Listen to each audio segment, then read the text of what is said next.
Bonjour à tous. Dans mes 4 vérités, je reçois M. Félix Anoblé, secrétaire d'État en charge des PME dans le gouvernement Amadou Gon Coulibaly. Bonjour M. Anoblé. Bonjour. Et merci de nous recevoir dans vos bureaux.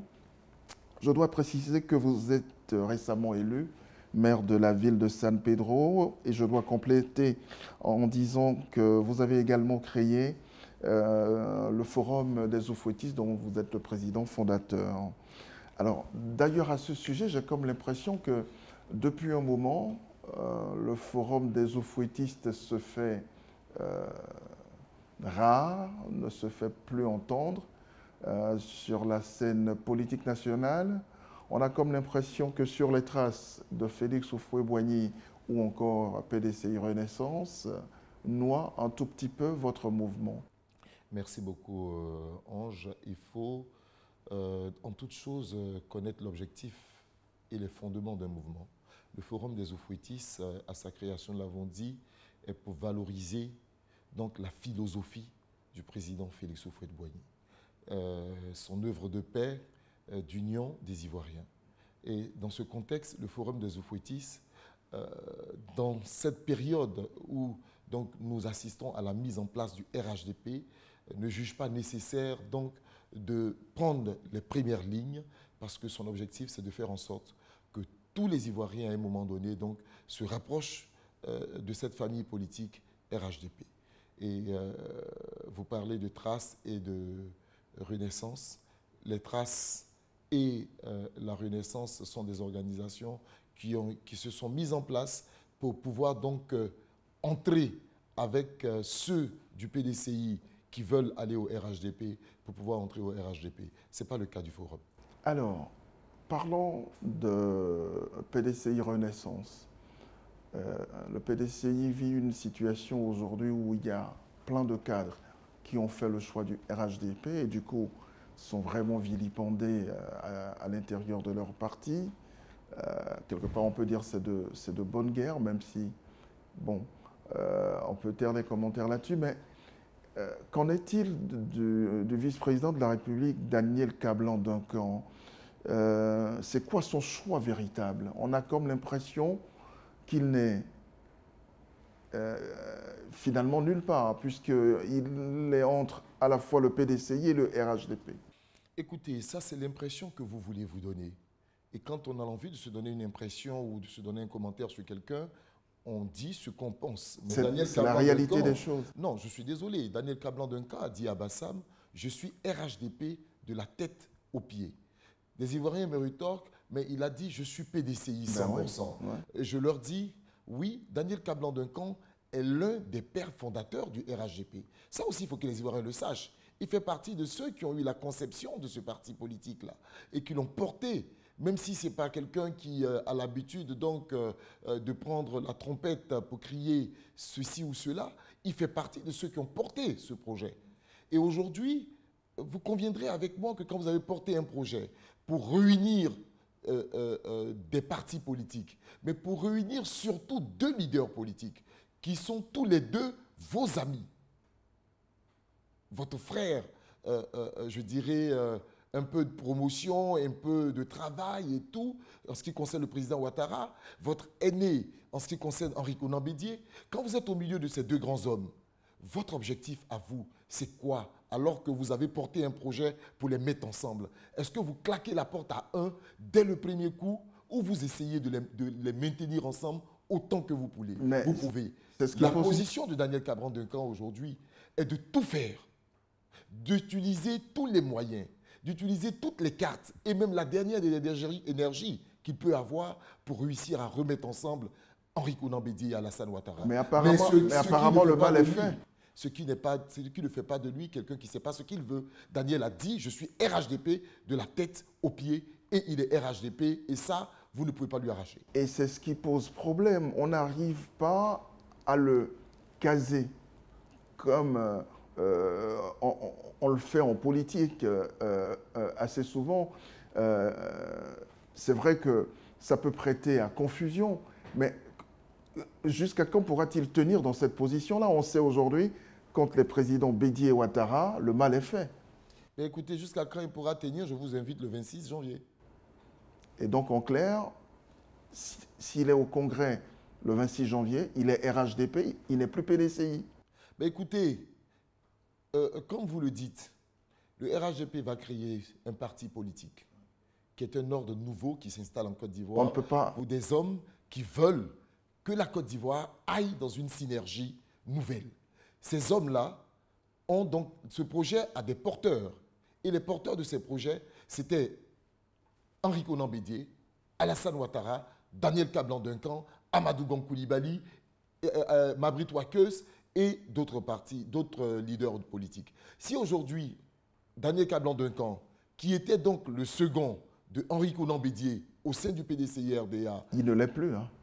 Qui ne l'est plus, parce qu'il tient à ce que donc l'alliance et la fraternité politique au sein du RHDP demeurent. S'il ne l'est plus, ben vous verrez que Daniel Kablan-Duncan a fait un choix clair. Son choix n'est pas discutable. Son choix, c'est le RHDP, et vous le verrez. Donc il ne peut plus y être RHDP de la tête aux pieds et PDCI. Mais écoutez, tant qu'il avait pensé qu'il pouvait encore ramener Henri Konan Bédié, au moment où il disait que j'étais PDCI 100% et que je suis RHDP et que je ne veux pas de la rupture, on ne l'avait pas lui-même démis de ses fonctions et écarté du PDCI-RDA. Ce n'est pas Daniel Kablan-Duncan qui décide de ne plus être PDCI-RDA. C'est Henri Konan Bédié qui décide que Daniel Kablan-Duncan n'est plus PDCI-RDA. Mais il reste au fouettiste fondamentalement. Bien sûr. Daniel Kablan-Duncan n'est pas simplement au fouettiste, mais il est porteur de la philosophie de Félix Houphouët-Boigny et encore plus, il fait partie donc de ceux qui vendent cette philosophie, qui vendent ce projet, qui vendent ce rêve aux Ivoiriens. Alors, Daniel Kablan-Duncan sera donc le 26 janvier prochain au Congrès constitutif du RHDP, mais il y a Oussou Jano, le président du Sénat, qui ne se sent pas concerné par cette formule-là que prend aujourd'hui le parti unifié. Comme l'a dit récemment dans un meeting le ministre Adama Bictogo, est-ce que lui également devrait céder son tabouret? Alors, en ce qui concerne le sujet de céder le tabouret, peut-être que mon aîné Adama donne une image, mais il faut que les politiciens en Côte d'Ivoire... Elle est quand même assez explicite, cette image. C'est une image explicite et il faut qu'on soit clair. Il faut que les politiciens en Côte d'Ivoire apprennent à assumer. Nous ne sommes plus dans des périodes de transition. Nous ne sommes plus dans les périodes donc, de cohabitation. Comment voulez-vous me dire que vous n'êtes plus RHDP et vouloir être donc dans la gestion du pouvoir du RHDP? Soyons logiques et conséquents envers nous-mêmes. À partir du moment où vous dites « moi je ne suis plus RHDP », mais il est clair que vous ne pouvez pas participer à la gestion de ce pouvoir. Parce que si vous continuez à occuper des postes et que vous allez donc poser des actes contre ce pouvoir, le pouvoir sera comptable des actes que vous posez alors que ce pouvoir-là, donc, savait très bien que vous n'étiez pas avec lui. Gouverner un pays avec un parti politique, c'est poser des actes et assumer au nom de ce parti politique, au nom des actions politiques de ce parti politique, les actes que vous posez. Maintenant, vous me parlez du président Ahoussou. Le président Ahoussou dit « Moi, je ne suis pas prêt à entrer au RHDP. » Mais moi, je fais partie de ceux, je fais partie, je dirais, des filleuls d'Ahoussou Jano. Et je peux dire de façon très claire que je le connais très bien. Et je peux vous dire qu'il n'a pas encore définitivement claqué la porte au RHDP. Même s'il venait... Il attendrait quoi? Même s'il venait à ce jour, ok, à dire, ok, moi, je préfère, pour être à l'aise dans ma position, donc céder le poste de président de Sénat et rester à l'aise dans ma position et rester l'ami d'Alassane Ouattara, ça ne fait pas de lui quelqu'un donc, qui en veut au RHDP et qui a claqué la porte au RHDP.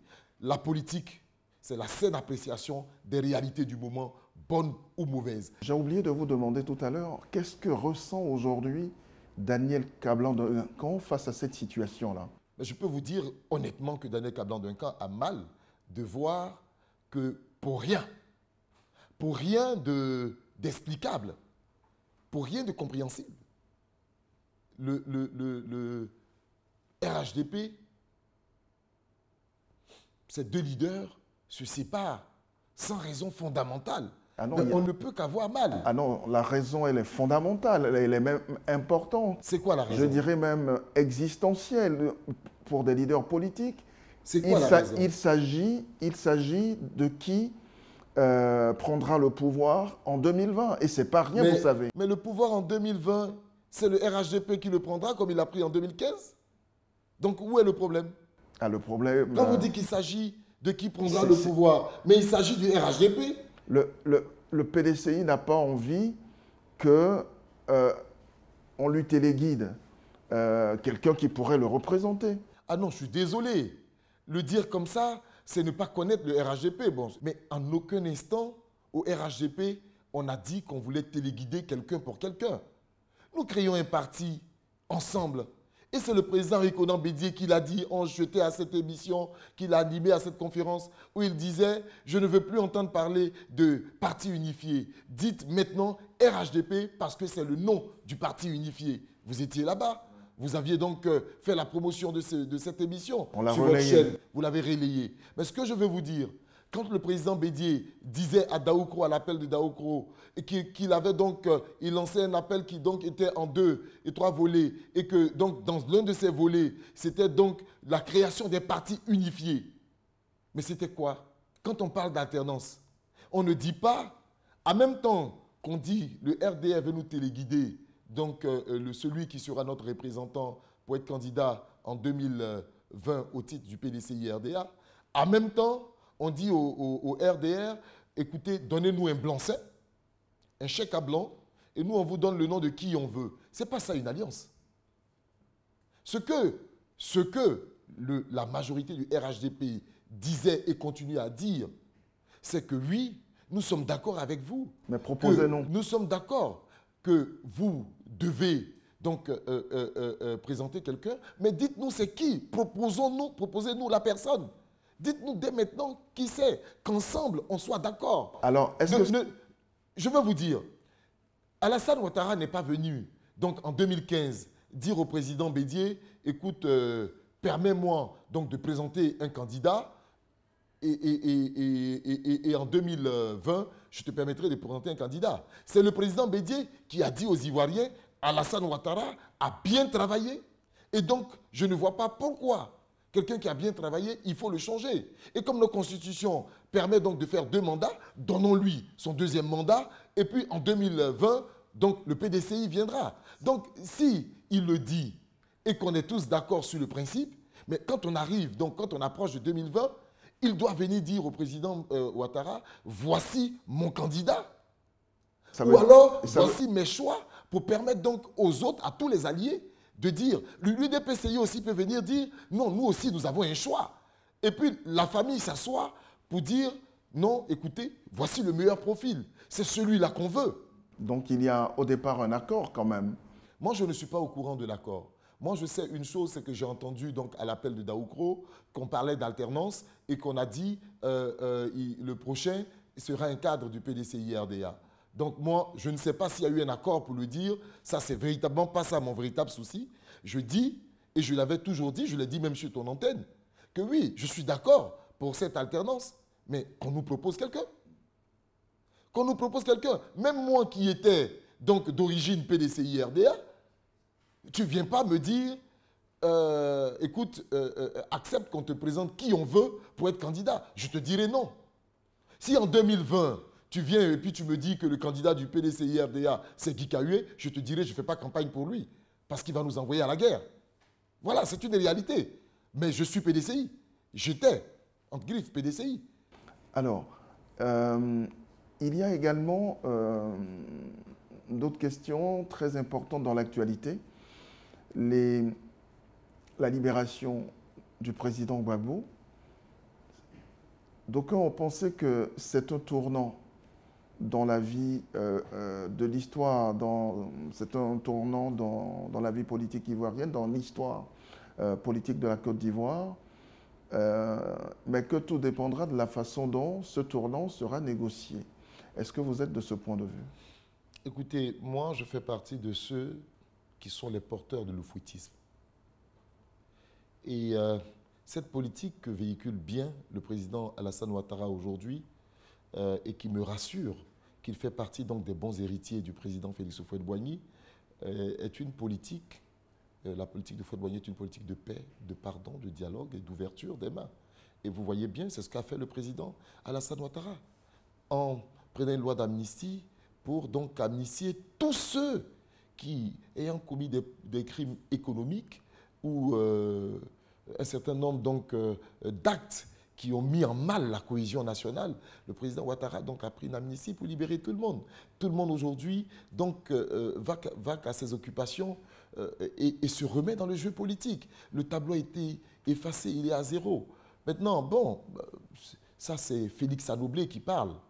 Je dis, Ouattara, Laurent Gbagbo aurait été jugé en Côte d'Ivoire, aurait été condamné en Côte d'Ivoire, que sûrement l'amnistie que prendrait le président Alassane Ouattara après avoir apaisé le cœur donc des victimes aurait touché le président Laurent Gbagbo. Au moment où on prenait l'amnistie, Laurent Gbagbo n'était pas dans nos mains, il ne dépendait pas de notre juridiction, donc nous ne pouvions pas prendre des décisions le concernant. Mais donc il est clair que pour ceux qui disent c'est un tournant qu'il faut négocier, qu'il faut faire ceci, qu'il faut faire cela, Simone est sortie de prison. On n'a négocié rien du tout. Elle va qu'à ses occupations. Elle est dans la vie. Il n'y a aucun problème. Qu'est-ce qui sera différent pour Laurent Gbagbo? C'est un Ivoirien. Il a toujours été dans son pays. Il était ici. On a fait des élections. On l'a gagné. Il y a eu des problèmes. Il est parti à La Haye. Il a été acquitté. Il a été donc acquitté. Il attend d'être libéré. A fait appel. On attend la suite de cet appel. Mais je veux dire, tout ça pour moi, je ne vois pas. Oui, ça sera une joie pour les Ivoiriens, mais moi, j'imagine ça avec l'enfant prodige. Quand l'enfant prodige, dans la Bible, prend les biens de son père, il part, il les gaspille, et qu'il revient, le père l'accueille les bras ouverts, mais ça ne veut pas dire qu'il n'a rien fait. Ça ne veut pas dire que rien ne s'est passé en Côte d'Ivoire. Mais bien sûr. Alors, d'où la question de... Aujourd'hui, c'est vrai que bon, le président Laurent Gbagbo et Charles Blé Goudé sont acquittés. Ils seront libérés. C'est ce qu'espèrent leurs partisans. De l'autre côté, dans le camp d'en face, personne n'a jamais été poursuivi pour quoi que ce soit. Et finalement, quand on se met à la place des victimes, on se dit, mais finalement, c'est où la vérité? Qui a fait quoi et pourquoi? Écoutez, à partir du moment où on décide de faire la paix et d'oublier le passé, on ne commence pas à fouiller pour chercher qui a fait quoi et pourquoi. Et on en sortirait durablement de cette crise. Si on est d'accord alors, il ne faut pas vouloir une chose et son contraire. Comment se réconcilier? La justice ivoirienne, alors on a l'impression, moi je ne veux pas rentrer dans les éléments de cette crise, hein, mais on a l'impression que les gens oublient ce qui s'est passé. Oui, mais on a eu un moment où on a fini l'élection, ok, et il y a eu donc un vainqueur, il y a eu un vaincu, et on a démarré des palabres. Et les palabres, quand on les démarre, quand on vient d'abord vers celui qui donc a commencé le palabre. On ne vient pas vers celui qu'on est en train de frapper. Et donc moi, je ne rentre pas dans cette polémique. Ça ne m'intéresse pas parce que le président de la République, celui donc que nous portons tous de par sa politique et sa vision, a dit c'est fini. Laissons la Côte d'Ivoire, redonnons à ce pays une autre chance. On ne va pas venir encore refouiller pour chercher à savoir qui a fait quoi, qui a fait... Moi, ça ne m'intéresse pas. Si ça intéresse d'autres personnes qui veulent donc avancer en regardant dans leur rétroviseur, je leur donne une image. Celui qui roule une voiture et qui a les yeux sur le rétroviseur finit toujours par faire un accident. Mais comment construit-on l'avenir si on ne tient pas compte de ce qu'on a vécu? Alors, je pris l'image de la voiture. Pourquoi? Parce que le rétroviseur, il sert à regarder de temps en temps ce qui se passe derrière pour ne pas donc avoir un problème de derrière qui nous suit.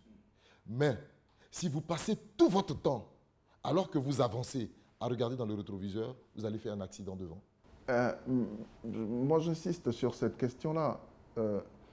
Aujourd'hui, si on ne sait pas qui a fait quoi et pourquoi, comment peut-on se réconcilier? Si vous voulez qu'on sache qui a fait quoi, c'est ce qu'on voulait quand tout le monde a crié, ça suffit, Ouattara est revanchard, il ne veut pas laisser. Si vous voulez qu'on fasse... Mais écoutez, les Ivoiriens sont libres. Ils peuvent aujourd'hui se lever pour dire, écoutez, nous, on veut savoir qui a fait quoi. On prend tout le monde, on met en prison et puis on recommence à zéro. Si c'est ça le choix des Ivoiriens qui l'expriment. Il y a 2 syndicats de magistrats qui ont publié récemment un communiqué dans lequel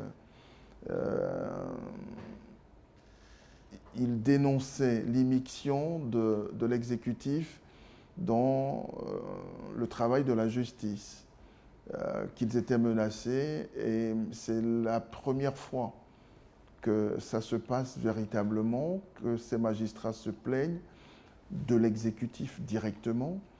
Est-ce que ça vous a interpellé? Écoutez, c'est la première fois que les magistrats se plaignent de l'exécutif.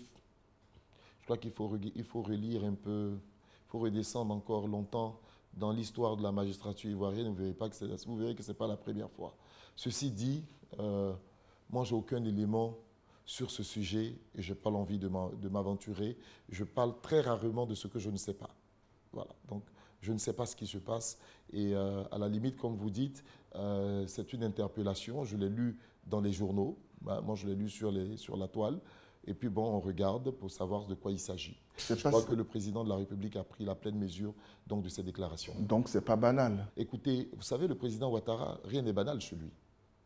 Vous avez l'impression, quand vous êtes à côté de lui ou quand vous regardez le président de loin, qu'il y a des choses banales. Rien n'est banal chez le président Ouattara. Tout ce qu'il pose comme acte, tout ce que les citoyens ivoiriens posent comme acte, comme revendication, comme petite plainte, le président de la République le prend en compte et essaie de trouver des solutions. Vous êtes également un élu de la nation, vous êtes député avant d'être ministre au gouvernement et aujourd'hui maire aussi, maire de la ville de San Pedro. Il y a un de vos collègues qui est en prison, M. Alain Loboyan, le député de Fresco. Quel commentaire? Un député en prison alors qu'on n'a pas levé son immunité parlementaire. Alors, il y a une chose qu'il faut savoir. Premièrement, l'Assemblée nationale est en vacances parlementaires. Et en vacances parlementaires, les députés bénéficient certes de la protection donc, de parlementaires, mais la loi dit qu'en cas donc, de flagrant délit, le député peut être donc arrêté. Il a été arrêté, il n'a pas été jugé. Il n'a pas été jugé. Il est poursuivi pour quelque chose. Sans qu'on lève son immunité parlementaire? L'immunité parlementaire, on peut même le juger, le condamner, mais on ne pourra pas le garder en prison. Mais là, il est en prison. Non, pour l'instant, il se pose un problème. Il est en prison parce qu'il y a eu un problème. Il a été arrêté. Maintenant, il revient à l'Assemblée nationale dans les normes d'agir. Si elle agit en dehors des normes, il restera en prison. Mais ce qu'a fait le bureau de l'Assemblée nationale, ce n'est pas dans les normes selon vous? Écoutez, si vous voulez, moi je suis aujourd'hui, certes, ancien parlementaire de par l'élection du mandat, mais aujourd'hui à l'exécutif, et j'aime pas trop, et c'est pareil pour le problème donc, de la justice, venir m'immiscer dans des problèmes de fond d'une institution à une autre. Je déplore et je regrette ce qui se passe. Mais écoutez, laissons la justice travailler. Et puis, ce n'est pas la première fois qu'en Côte d'Ivoire, un député, sans que son immunité parlementaire soit levée, se retrouve en prison. Laurent Gbagbo, en 92, était député. Il y a également un autre député qui a des soucis avec la justice aujourd'hui. Il est élu. Sa liste, la liste PDCI qu'il préside, était en tête dans la commune du Plateau. Donc, normalement, il aurait pu être élu maire de la commune du Plateau. Il n'est toujours pas installé. La justice lui reproche également une lourde affaire. Qu'est-ce que vous pensez de cela? Est-ce que c'est normal qu'il soit élu et pas installé? J'aurais été à la place de Jacques Ewo, parce que c'est de lui que vous parlez. Je n'allais même pas demander mon installation, j'allais demander la clarification de cette situation avant d'être installé. Et je vous donne mes raisons. Si Jacques Ewo était poursuivi dans une affaire sur la commune de Marcory, de Yopougon ou d'Abobo, je dirais, mais pourquoi on ne l'installe pas? Jacques Ewo est poursuivi pour une affaire de la gestion de la commune du Plateau, où il n'était pas maire, il n'était pas conseiller municipal, il a été donc un opérateur économique qui a commercé donc avec la commune du Plateau et qui, donc, vous connaissez l'antécédent donc de l'ancien maire qui a valu donc son exil aujourd'hui, et qui, dans cet antécédent-là, donc, se retrouve impliqué dans une affaire. Moi, je ne suis pas juge. Je ne juge pas de la véracité des faits. Mais je les faits. En tant que membre du gouvernement, nous avons donc les faits. Il revient à M. Jacques Ewo et à ses avocats de démontrer que c'est faux. Mais pour cela, il ne faut pas qu'il aille s'asseoir là où il aura le pouvoir de faire disparaître les traces. Comment vous... Il s'agit d'une affaire de la mairie du Plateau. Si M. Jacques Ewo devient donc le premier magistrat de la commune du Plateau, il a les leviers de la commune du Plateau dans les mains. Mais il a la possibilité de faire disparaître l'ensemble des traces qui peuvent conduire donc à la manifestation de la vérité dans cette affaire. Donc ne demandez pas à l'administration d'aller l'installer pour lui donner la possibilité, s'il était avéré qu'il y a eu vraiment des malversations, de faire disparaître les traces de cette malversation totalement et de brouiller les pistes. Laissez la justice donc faire son travail sans pression aucune et de manière à ce que nous puissions donc démontrer que M. Jacques Ewo n'a rien à voir dans cette affaire et il sera installé. Mais est-ce que là, est-ce que vous ne lui prêtez pas des intentions qu'il n'a peut-être pas? Moi, je ne dis pas, je vous le dis, hein, je ne prête pas d'intention à M. Ewo. Je ne sais pas si ce qu'on lui reproche donc, est vrai. Peut-être qu'il a des explications. Je sais qu'il y a des faits qui sont là, qui sont clairs. Est-ce lui? Est-ce un de ses collaborateurs? Est-ce sa responsabilité directe ou indirecte? Tout ça, je ne sais pas, je ne suis pas le juge. Mais je dis qu'il s'agit d'une affaire qui touche directement la commune du Plateau où il vient d'être élu maire. Et à sa place, je n'aurais pas eu besoin que l'administration ne veuille pas m'installer. J'aurais demandé à l'administration de suspendre mon installation et de laisser, donc, d'accélérer ce procès et laisser la vérité se manifester clairement pour me permettre donc d'entrer librement à mon poste de maire. Certains de vos collègues ont pris la parole en public le week-end dernier, affirmant par rapport à 2020 que c'est déjà bouclé, que c'est déjà calé. Est-ce que de tels propos à la veille du démarrage de la réforme sur la réforme de la commission électorale indépendante, est-ce que ça ne prête pas à confusion? Ce discours a été tenu lors d'un meeting du pré-congrès du RHDP. Mais on ne dit pas que les élections sont pliées d'avance. On le dit, M. Ahmed Bakayoko a dit, certains donc à l'intérieur du RHDP sont en train donc de se débattre pour chercher à être candidat. On leur demande d'attendre 2020, d'attendre 2025, d'attendre 2030. Sinon 2020 là, c'est plié. Mais on ne s'adresse pas à la nation ivoirienne tout entière. Mais laissez-nous à l'intérieur de notre maison faire nos palabres internes. Pourquoi vous voulez que ça vous concerne? On ne dit pas qu'on veut que cela nous concerne. Mais dire que c'est plié d'avance, c'est à croire qu'il y aura... Mais c'est plié d'avance à l'intérieur de notre parti. Il faut écouter l'ensemble du discours de M. Ahmed Bakayoko. À l'intérieur de notre parti, 2020, là, c'est plié. Ça veut dire qu'il y aura même Ça pas veut dire que nous, là, on sait qui on va prendre. On sait qui sera notre candidat. On sait quel profil nous allons présenter. Donc chez nous, là, c'est plié. Si tu veux, en 2020, au RHGP, être dedans, viens, on va avancer. Ne te débats pas, sinon, débat-toi pour 2025. Sinon, 2020, là, c'est plié. Alors, c'est plié. Qui sera ce candidat ou qui est ce candidat, puisque c'est déjà plié? Vous le connaîtrez à la convention. Et la convention, ce serait quand? Mais le Congrès décidera de la date de la convention. Après le Congrès, vous connaîtrez la date de la convention du RHGP et cette convention vous donnera le nom du candidat. Toute dernière préoccupation, vous êtes également le maire de San Pedro. Quelles sont aujourd'hui vos deux priorités? On est pratiquement à la fin de cette interview, maintenant que vous êtes aux manettes. Écoutez, j'ai toujours eu donc... et je l'ai dit déjà une fois donc, sur votre plateau, j'ai toujours eu une priorité essentielle pour San Pedro. La priorité des priorités, c'est la salubrité, c'est l'assainissement de San Pedro. Et c'est ce que nous avons commencé. Et nous avons démarré, bien que donc, nous n'ayons pas encore de budget. Hein, donc avec le peu que nous avons sur place, nous essayons donc de faire en sorte que nous puissions donc rapidement donc, donner un autre visage à cette deuxième capitale économique de la Côte d'Ivoire. nous essayons donc de faire en sorte que cette ville soit assainie. Nous avons, à l'entame donc de notre mandat, initié donc l'opération J'aime ma ville, je l'assainis, qui se déroule tous les samedis de 6 h du matin donc à 10 h. Et la population tout entière, le maire en tête, avec le préfet, avec tout le monde, nous nettoyons la ville, nous essayons de débarrasser la ville donc de ses ordures. Et nous sommes donc dans la phase de sensibilisation et nous allons passer bientôt, donc au mois de juin, dans la phase de répression, où à San Pedro, quand vous allez jeter donc une feuille, un sachet ou n'importe quoi par terre, ben vous serez bloqué pour donc faire 24 heures donc de travaux d'intérêt général pour ramasser les ordures que vous avez jetées.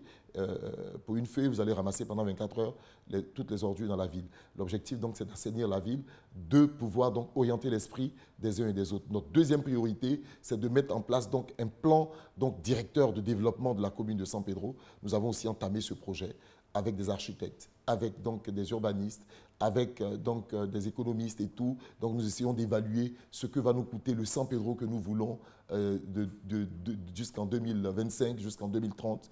Que deviendra San Pedro? Ben, San Pedro deviendra donc la plus belle ville de la Côte d'Ivoire, la ville la plus enviée, parce que c'est la ville aujourd'hui porteuse donc de tout projet économiquement viable. C'est la ville donc de l'espoir de la Côte d'Ivoire, et donc il faut faire en sorte donc qu'elle réponde à ces différents critères-là. Il y a que les dernières élections municipales ont quand même laissé des traces. Il y a eu beaucoup de déchirures.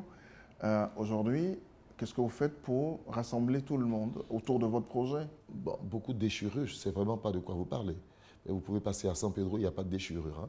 On a fini les élections, il y a eu des mauvais perdants qui se sont agités un peu, et puis bon, après, ils ont compris. Hein. Ces mauvais perdants ont des gens qui les suivent aussi? Ben, écoutez, les gens qui les suivent, vous pouvez vérifier, hein, 80% sont avec nous. Ce sont des militants du RHDP. La famille du RHDP, à un moment donné, elle sait rapidement regarder la priorité. Donc nous avançons dans cette priorité, et rassurez-vous, même le candidat perdant qui reste un aîné pour nous n'est pas celui qui, malgré tout ce que nous avons comme éléments à notre possession pour donc agir autrement, ce n'est pas cela notre objectif premier. L'objectif, c'est le développement de San Pedro avec l'ensemble de ses enfants. Je vous remercie. Merci.